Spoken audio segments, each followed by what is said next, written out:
Okay, so part 3, chapter 11. I know I mentioned in class that I felt like chapter 11 was also pretty easygoing. You're going to be surprised that some of these slides have like next to nothing written on them, but I'm going to try to kind of highlight what other questions could be similar to help you study. So let's get started on chapter 11. All right. The first question for this part is number 13. A restaurant offers 9 appetizers, 7 mains. In how many ways can a person order a 2-course meal?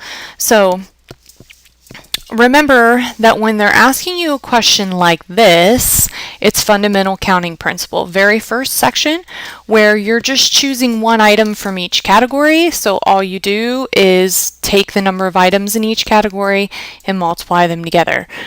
We did when the professor chooses their outfits, remember shirts, pants, and shoes. We did the multiple choice questions one. You have 5 options for answering 7 multiple choice questions, and I drew 7 blanks and 5 options in each blank, so 5 times 5 times 5, 5 to the 7th power, right? So those were your fundamental counting principle problems, very first section.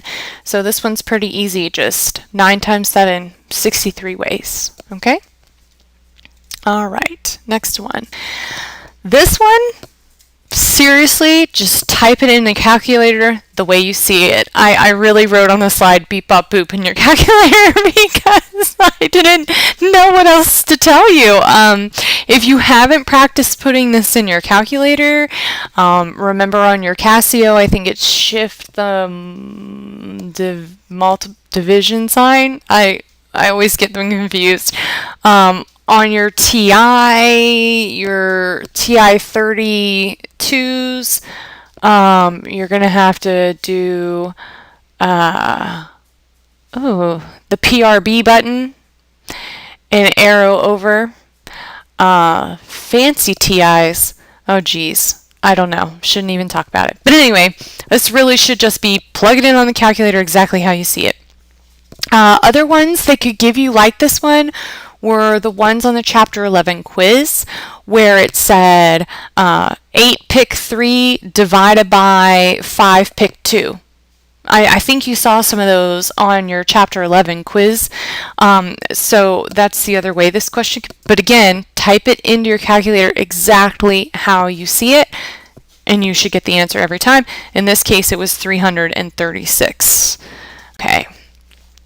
All right, so this one, I told you so. Am I allowed to do that? This one is like our Tallahassee problem, like Mississippi, like the flags. You have 7 signal flags, 3 are red, and 2 are blue, and 2 are white. Right? You remember these problems. I went over it in class. I stressed it because not only is it on the Chapter 11 quiz, but ta-da, here it is on the Unit 2 exam. Okay, so this is where you take the total digits and letters or flags, factorial, and you put that in your numerator. Okay, then the denominator in parentheses should be each repeated item factorial. So I did the question that's here, 9,442,222. Okay, there are 7 digits in this number, so the numerator, 7 factorial. Okay, and then I divided that by, the 9 doesn't repeat, but the 4 does 2 times. So I put 2 factorial and multiplied that by the 2. It repeats 4 times, 4 factorial. Close my parentheses because I put these parentheses here on purpose. I'm not doing it to be mean, I'm doing it to be helpful because you want to make sure 2 factorial times 4 factorial is all in your denominator. You're trying to force the calculator to group those things together, and your answer should be 105. So this question, number 15, the answer should be 105. I also redid Tallahassee, which I remember we did in class, on here because it's a little bit better of an example. Okay, so what I had to do was count all the letters in Tallahassee. Happens to be 11, so that's my numerator, 11 factorial. okay? And then I divide by, now I'm looking for things that repeat. The T does not repeat. The A does repeat 3 times, so I put 3 factorial, and then I'm going to multiply that by the L. It does repeat 2 times, 2 factorial. The H, it doesn't repeat. The S, it does repeat, 2 factorial, 2 times. And then the E, it repeats as well, 2 factorial. So the 3 factorial stands for the A's, the first 2 for the L's, the second 2 for the S's, and the third 2 for the E's, okay? Note that I put the entire denominator in parentheses to force my calculator to divide 11 factorial by all of that stuff, and the answer is 831,600 ways to rearrange the letters in the word Tallahassee. It's a lot of letters, right? So if you need practice on this, I remember I talked pretty extensively about it in class, and I know there are plenty of them out there for practice in the homework, okay? So definitely remember that it could be numbers with repeats, letters with repeats, well, by letters I mean Tallahassee, osmosis, words, Mississippi, or the signal flags, and 5 are red and 4 are blue, and yeah. Okay, all right, moving on. The next one, as I mentioned in class, too easy. It even says here in parentheses, you don't have to solve anything. Don't even get your calculator out, okay? All they want to know is whether or not you know the difference between a permutation or a combination. Remember, the question is, does the order matter? Okay? In this case, a medical researcher needs people to test the effectiveness of an experimental drug. If people have volunteered for the test, how many ways can I select some people? Does the order matter? No. If you get selected for the test, you're selected for the test. Whether you're selected first or last, you're getting experimented on. End of story. So since the order doesn't matter, this problem is a combination. Okay? Now, I remember on the Chapter 11 review, someone pointed out to me that there was a problem that was kind of tricky. And I can't remember off the top of my head. Something about finishing in a race. I'm opening it now to try to look at it.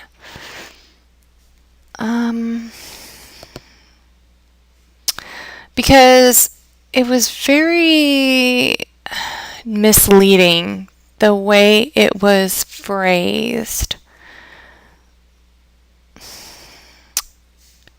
No. Because it was actually a calculation problem and you had to decide which one to use, but it was hard to decide which one to use. Oh, it wasn't on our Chapter 11. I think they brought it to me from the homework, but just be careful and ask yourself, does it matter? Does the order matter? And some of them, like I said, can be a bit tricky, but if it comes to how you're finishing in a race or monetary winnings or things like that, then the order obviously matters. With a password, the order always matters. Can you just type in your password in any kind of order and the computer takes it? No. Has to be in the proper order. A password is a permutation. Okay? Next one. 17. Again, I wrote beep up boop because seriously, just type it in your calculator where you see it. 15, choose 14, and you should get 15, and that's that. Happy days, nothing hard. Like I said before, the only way I could see this being any different was if they tried the division. 15, choose 14 divided by 5, choose 3. I don't know. I'm just making things up. But with this one, again, just put it in the calculator the way you see it. Okay? All right. Next one. Now, how many different committees can be formed from 9 teachers and 41 students if the committee consists of 4 teachers and 3 students? Okay, now, this is like the Bears problem. It's a little, yeah, it's like the bears is really how it is, because all I need to know is how many different ways. I think a lot of times in the homework they talked about Republicans and Democrats, like we need more politics. But at any rate, I noted here that this will take the multiplication of two separate combinations, because you have to select 4 teachers from the 9 and select 3 students from the 41, and then combine those two options to find the total different ways. Okay, so you should multiply. So should be 9 oh, I forgot the most important question. Does the order matter? No, order doesn't matter. If you're selected, you're on the committee. Whether you're selected first or last, it doesn't matter. You're on the committee. Okay, so that's why I chose combination. That was my mistake. I should have said that first. So 9 choose 4 for teachers multiplied by the 41 choose 3 for students should give you 1,343,160. Okay. I don't want to do it again, but I feel like I should almost say I told you so about number 19. Okay, so I went over and over this because I knew you would see it again on your unit exam. Okay. Looking at this table, when they ask you about the probability, there are only 4 outcomes, and I put that as the 4th dot. There are only 4 outcomes, so your options for answers are things like 1 out of 4, 2 out of 4, which you should really write 1/2, or 3 out of 4, right? I mean, there's not that many choices here, okay? There are a lot of words up here at the top, okay?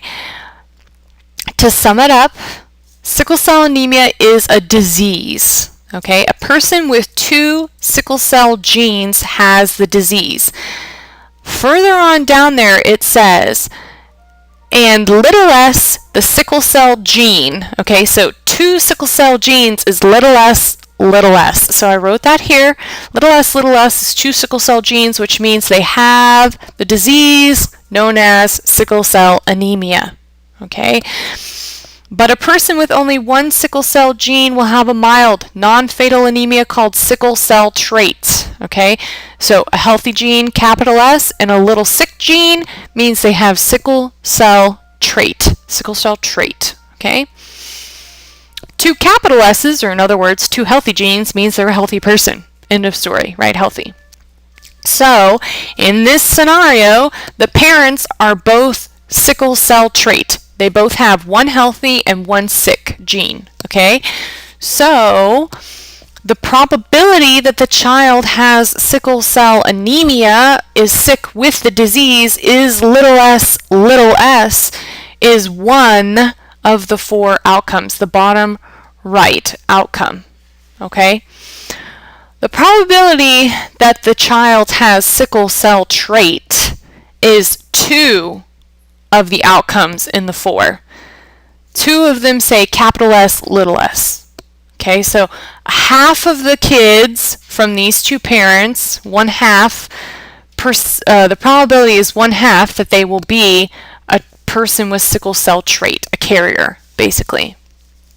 Okay, and then 1 out of 4 is the probability that the child is completely healthy. Same odds as being completely sick. Okay, I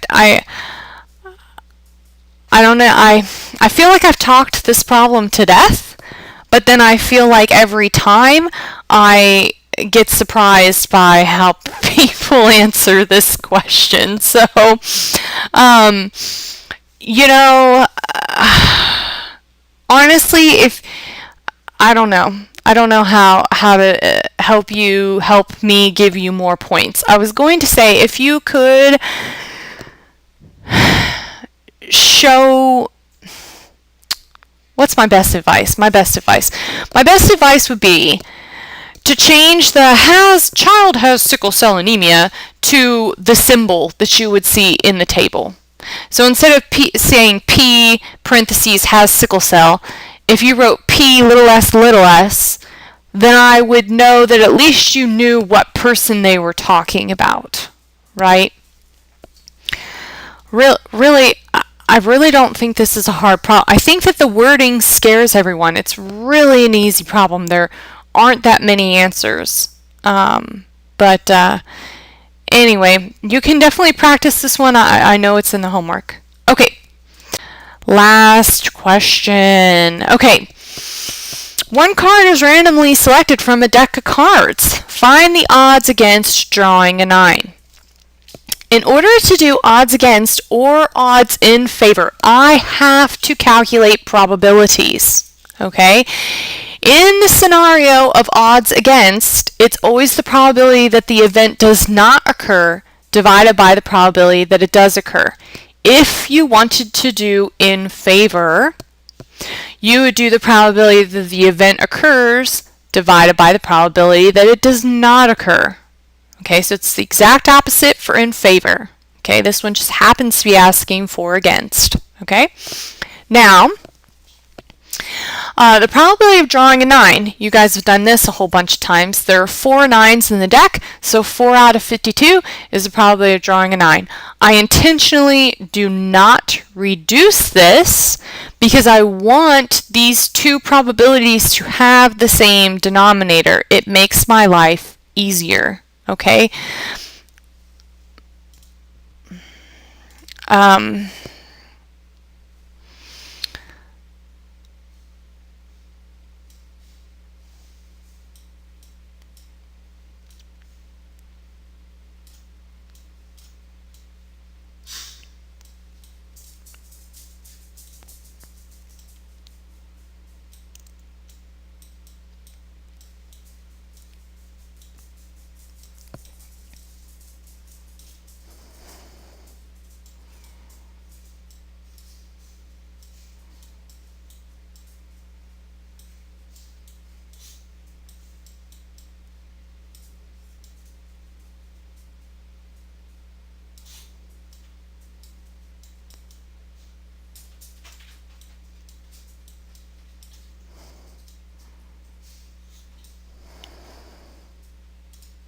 Okay, I had to pause for a second to write this all out.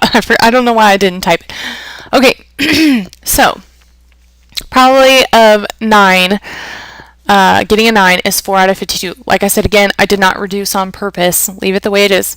Now the probability that I don't draw a 9, not a 9, is every other card that is not a 9 in the deck, which would be those 52 cards minus the 4 that are 9s, which gives me 48 out of 52 cards that are not a 9. Okay? Alright, so then using the against formula, I put the probability of not a 9, 48 out of 52, and I divided it by the probability of a 9, 4 out of 52. And because algebra tells us that we can't divide two fractions, I went ahead and I don't remember where I was. Okay, my dog started squeaking her toy. It was really loud. Probability of not a 9, 48 out of 50. Okay, because I'm not allowed to divide two fractions, algebra says it's a big no-no, I have to multiply by the reciprocal. So what winds up happening, since I left the denominators alone and I didn't do any reducing to mess myself up, when I flip that bottom fraction, the 52s cancel each other out. And I'm left with 48 divided by 4, which then we can reduce to 12 over 1, or in other words, 12 to 1. Now, one thing I wanted to note that I forgot to mention in class that I think might be helpful is that when you guys do 48 divided by 4 on your calculator, or even if you, not important, 48 by 4 on your calculator, or if you type these two fractions divided by each other on your calculator is simply going to say 12. It's going to say 12. Your calculator is not going to say 12 divided by 1, okay? But there are two blanks you have to fill in here. The odds against drawing a 9 are blank, colon, blank, okay? So since your calculator only told you 12, the other blank must be a 1, okay? 12 to 1, okay? So if your calculator just spits out 12, that's not a problem, okay? Simply know that all it did was simplify the fraction 12 to 1 to just 12. Dividing by 1 is kind of useless, but we need it here to signify the one instance where you would win out of the 12 that you would be losing, right? Okay, so recap on chapter 11. Like I said, I really don't think chapter 11 was that rough either because several of them are just calculator problems. I think the ones you have to look out for are number 15. And then, of course, number 18, remembering to multiply. Number 19, oh geez, I think I really have talked it to death. And then 20, this was an odds against, just know odds in favor is exactly the opposite. P of E divided by P of not E, right?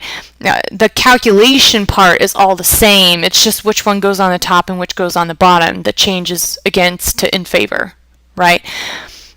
So yeah, I think you guys are pretty good to go.